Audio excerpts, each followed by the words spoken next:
Yang paling penting itu adalah menentukan, pasti dia sudah menentukan nazir yang menurut dia yang dipercaya, yang amanah, gitu Betul, kan. benar-benar. Itu yang ditentukan. Nah, maka memberikan nazir, menentukan nazir itu yang menjadi pertimbangan penting. Kalau saran saya, daripada memberikan nazir perorangan, kadang-kadang nazirnya tetap masih keluarga gitu. Ya,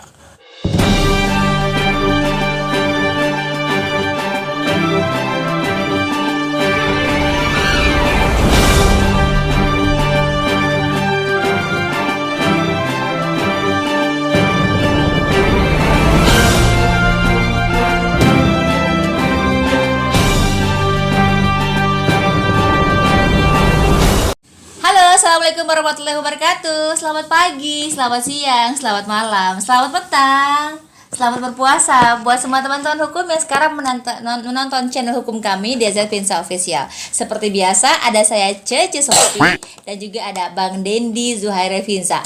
Juga Bang. Assalamualaikum Bang. Waalaikumsalam warahmatullahi wabarakatuh. Sehat ya Bang? Alhamdulillah sehat terus. Alhamdulillah sehat-sehat. Ini kita masih dalam momentum bulan Ramadan ya. Jadi teman-teman hukum juga masih melaksanakan ibadah saum. Nih udah jelang-jelang akhir nih, udah mulai rada-rada Bentar lagi. kan mau lebaran coy. Kalau mau lebaran kan Bang bawaannya ya semangatnya menuju lebaran. Kayaknya puasanya udah mulai kendor gitu. Sahur udah mulai dientar-entar ya Bang. Kalau misalnya Cece nih sahur biasanya dulu 2:30 awal-awal, lama-lama menuju imsak bentar lagi udah mulai aduh ini kalau begini remah-remahnya bentar lagi lebaran. Pas ngecek tanggalan bener bentar lagi lebaran. Kamu mudik nggak? Aku ikutin pemerintah dong, tidak mudik, lebih baik di rumah aja. Ikutin pemerintah, ikutin nasihat dari teman-teman di kantor juga gitu kan. Gue juga ngelihat dari selebaran yang paling penting sih kalau lihat berita nih, anjuran Pak Menteri Agama juga kan bilang sebaiknya di rumah saja, jangan kemana-mana. Lagi juga repot, ngotot mudik nggak bisa keluar Bang. Kalau kata Pak Menteri Agama tuh begini, kata Gus Menteri itu, Gus Yakut itu, halal bihalal itu sunnah. Halal bihalal sunnah. Tapi menjaga kesehatan, hibzun nafsi, hibzun nasal ya, hibzun nasab gitu. Menjaga keluarga, menjaga jiwa itu agar tidak sakit, tidak itu menjaga kesehatan itu hukumnya wajib. Iya benar.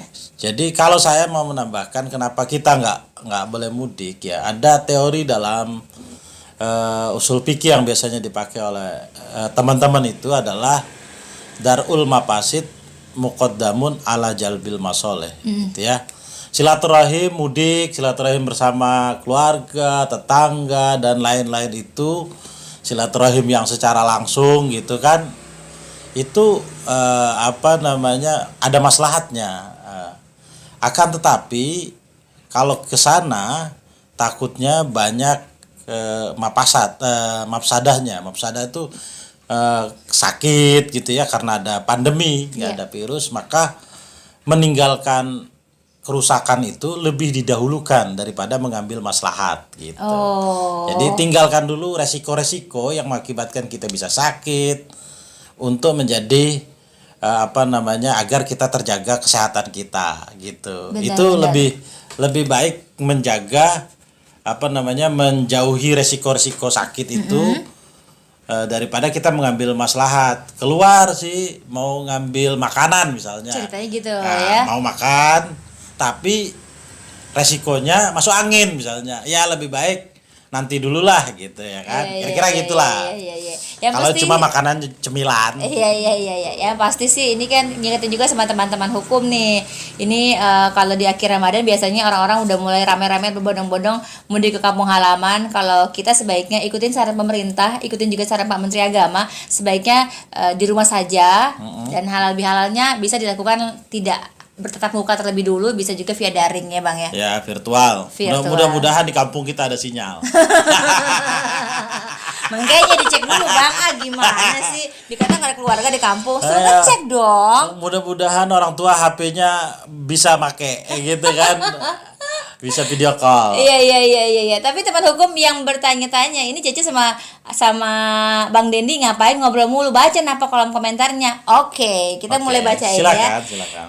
Di channel YouTube kami Desert Pizza Official banyak sekali teman-teman yang sudah berkomentar. Saya mau ngucapin dulu terima kasih buat Kang Madi ya. Terus juga ada Heri Kurniawan. Apa kabar juga buat Nanda Herdian. Terus juga Pak Kosasi, terima kasih ilmunya Bang Dendi. Lanjut lagi ada Budi Mataniari, mantap abang ilmunya, terima kasih. Dan juga ada Bastian Ansori yang ada pertanyaan sudah kita jawab di minggu kemarin ya. Sekarang saatnya kita menjawab pertanyaan dari kawan kita, ini Agus Setiawan yang mampir ke kolom komentar kami. Assalamualaikum Bang Dendi, izin bertanya. Ada sebidang tanah wakaf, awalnya adalah tanah wakaf untuk masjid. Tapi seiring perjalanan waktu, kemudian sebagian digunakan untuk sekolahan. Untuk kepentingan perizinan sekolahan, itu dituntut harus dipisah. Pertanyaannya adalah, kalau tanah wakaf, apakah bisa dipisah Bang? Dengan nama wakif dan nazir tetap sama, tapi tanahnya dipisah.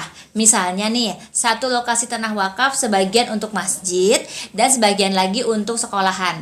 Nah, tanah wakafnya tuh dipisah gitu Bang. Nanti setelah dipisah baru untuk sekolahan tuh dirubah peruntukannya atau diubah peruntukan wakafnya untuk pendidikan ataupun untuk madrasah. Ini gimana Bang? Apakah bisa? Nah, tadi belum dijawab nih Bang. Ya. Cece mau nanya dulu nih. Aku kan agak awam ya. Dirangkai dari wakif dan nazir itu apaan sih artinya Bang? Ya, Cece nggak tahu. Jadi wakif itu seperti yang minggu kemarin apa 2 minggu yang lalu gitu ya. Wakif itu adalah orang yang mewakafkan. Oke. Nah, nazir adalah pengelolanya. Oh. Nah, jadi setiap tanah yang diwakafkan itu mauquf bih gitu ya. Harta yang diwakafkan itu mauquf bih. Jadi setiap orang mau fungsi dan tanah wakaf itu, harta wakaf itu untuk ibadah, untuk kesejahteraan sosial masyarakat gitu ya. Itu fungsinya. Nah, jadi ketika orang sudah mewakafkan, seperti yang kemarin saya jelaskan bahwa setelah yang diwakafkan itu berarti dia tidak boleh lagi jual beli, tidak boleh lagi dijual belikan karena sudah menjadi milik kepentingan umat gitu ya. Tidak boleh menjadi harta waris karena udah bukan milik lagi gitu. Itu karena udah milik Tuhan. Jadi milik Allah yang untuk kepentingan umat, maka diwakafkan. Nah, orang yang mewakafkan harta benda itu namanya wakif. Oh, oke. Nah, tapi siapa yang mengelolanya adalah nazir. Nah, setiap tanah wakaf itu kan harus ada pengelolanya. Nah, pengelolanya itu kalau dulu dikenal dengan nama nazir perorangan. Nah, kedua sekarang ada nazir berbadan hukum. Misalnya yayasan yang menjadi nazir gitu. Banyak kan kayak gitu sekarang ya Bang? Ya, yang lebih bagus, lebih nyaman dan lebih aman adalah nazir berbadan hukum. Karena nazir perorangan itu terkadang di kemudian harinya biasanya sering bermasalah dengan ahli waris wakif atau ahli waris nazir begitu. Oh, oke. Nah, ini sekarang ke pertanyaan Mas Agus Setiawan nih, dengan kondisi yang seperti tadi itu gimana Bang? Nah, dari pertanyaan dia maka saya akan bilang sebenarnya itu bukan memisahkan tanah wakaf. Mungkin maksudnya karena gini, ini wakaf pertama untuk masjid. Dalam masjid ini masih ada lahan tanah wakaf nih masjid. Betul. Dikembangkan namanya. Wakafnya jadi mengembangkan wakaf pertama. Jadi istilahnya kalau sekarang dikenal dengan nama wakaf produktif.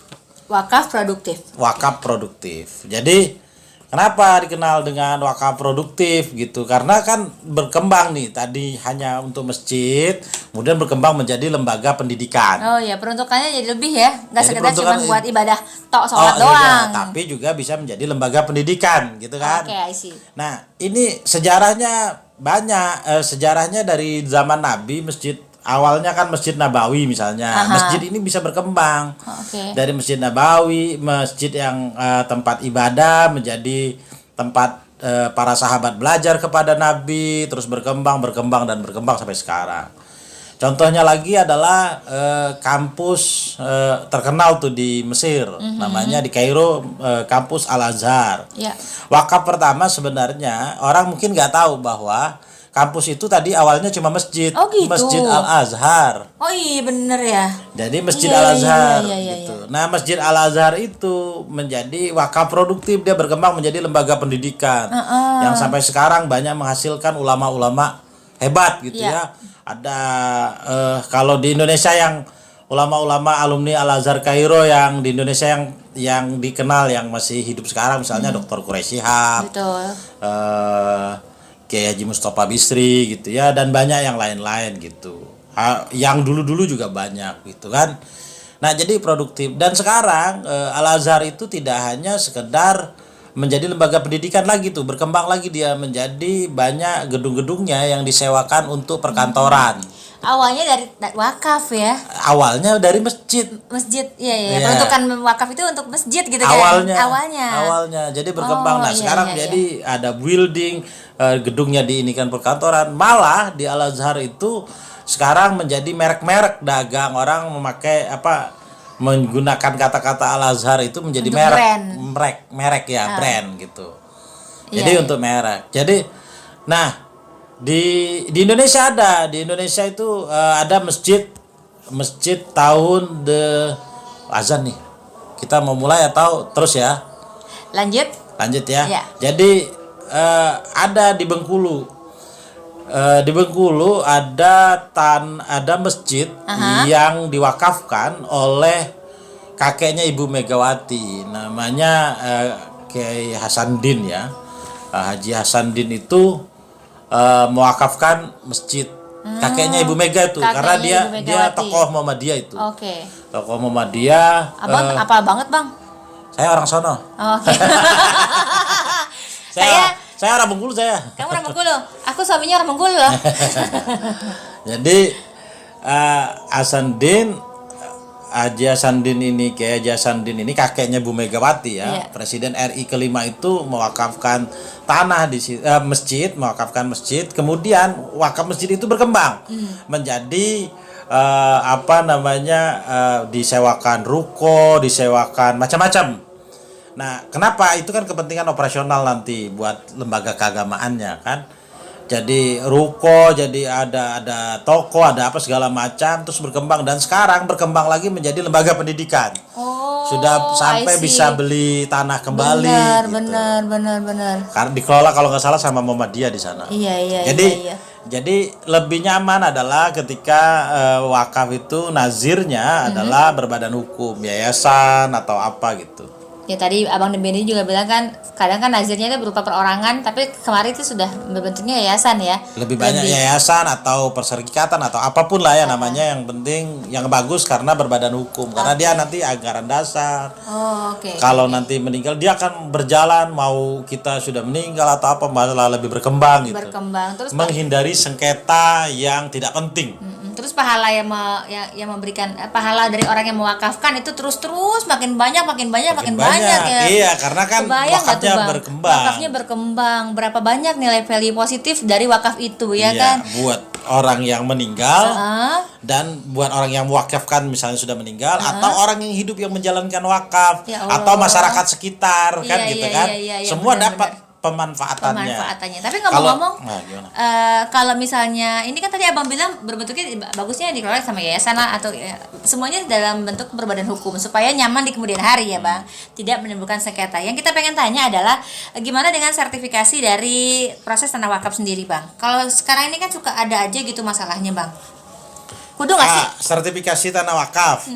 Itu penting juga nih. Jadi ada prosesnya ya. Saya coba bacakan bahwa ini sebenarnya ada panduannya. Jadi misalnya nih satu keluarga nih, mudah-mudahan misalnya kita nih punya harta banyak misalnya. Amin ya Allah, amin. Nah, salah satu terus kita amin, nih diskusi Benar, tanah kita nih mau kita wakafkan misalnya gitu ya. Kita punya sebidang tanah yang Punya pengen kita sebidang wakafkan. tanah mau kita wakafkan, maka kita sekeluarga setelah kita rapat nih musyawarah keluarga, saya, kamu, anak-anak gitu ya, kita pergi ke bersama nazir itu ke KUA. KUA itu adalah dia PPAIW ya, apa nama PPAIW. Jadi KUA Bang. KUA itu kita ke KUA setelah itu dengan nazir. Dengan Kita sudah menentukan siapa nazirnya atau yayasan Oke. atau berbadan hukum yang Yang sudah mengelolanya. akan mengelolanya.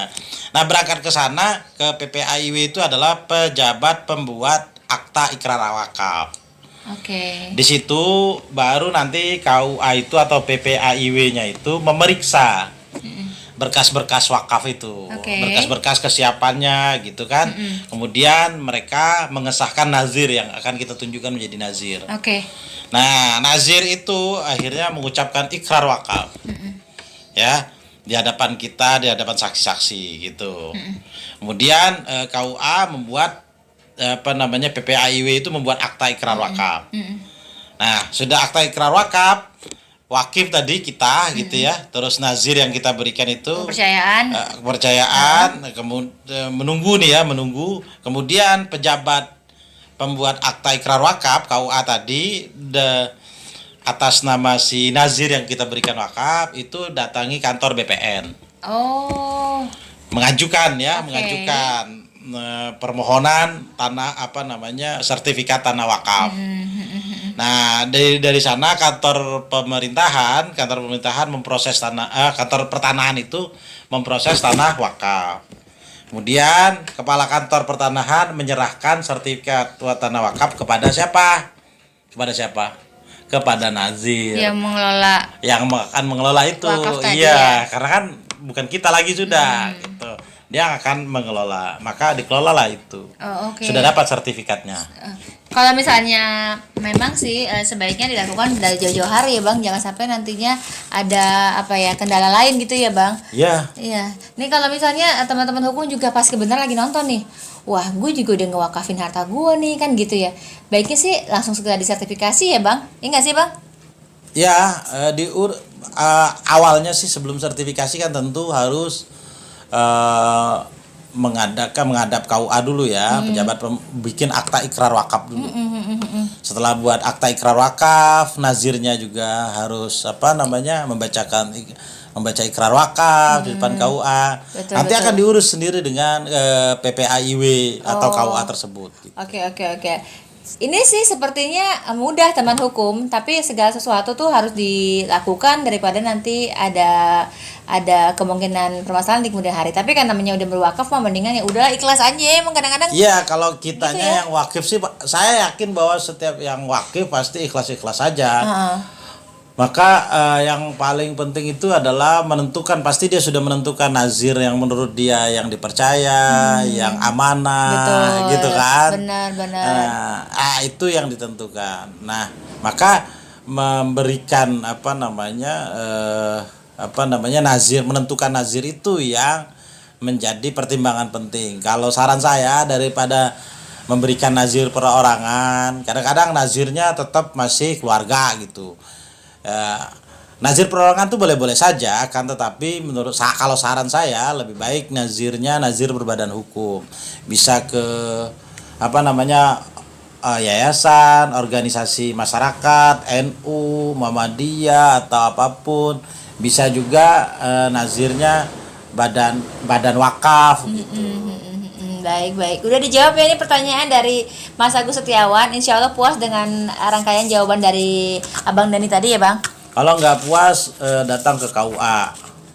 Bertanya lebih detail kepada PPAIW di KUA. Jangan mau nikah lagi, Gus. Agus Setiawan alias Awan. Itu gua ngasal ya yang namanya Agus Setiawan. Terima kasih banyak yang udah bertanya di kolom komentar. Ini buat Bastian Ansori, buat Halid, terima kasih juga buat Robert Marfu. Ini ajakan dari Bang Dedi dong buat teman-teman hukum supaya tadi kan kita udah ngajak teman hukum ikut himbauan pemerintah jangan mudik. Kita mau ngajak Bang Dedi lagi buat teman hukum. Lo kan ntar lagi kan di akhir minggu ini kan udah bener-bener hari terakhir Ramadan. Ini kita mesti ngapain nih Bang supaya lebih afdol gitu. Ya, kalau saran sih, kalau saya nyuruh ngapain gitu. Ya subscribe channel DZ Pinsa Official, ketok loncengnya gitu ya. Terus like, share gitu-gitu. Iya, sama. Komentar. Kalau saran gua, kemarin kan gua ngaji nih kan ya. Kata Pak Ustadz bilang, Bu Ustazah bilang gini, Cici lah perbanyak deh ngajinya, perbanyak juga zikirnya. Terus tambahan Bu Ustazah apaan? Nonton abis itu nonton YouTube Dejat Pinsa official. Jadi ketawa. Berbagi ilmu banyak manfaatnya, kenapa enggak teman hukum. Terima kasih banyak sudah nonton kami hari ini. Yang pasti jangan lupa terus untuk like, comment dan juga share dari channel Hukum Dejat Pinsa official ya. Terima kasih banyak buat teman hukum. Wassalamualaikum warahmatullahi wabarakatuh. Bye. Assalamualaikum.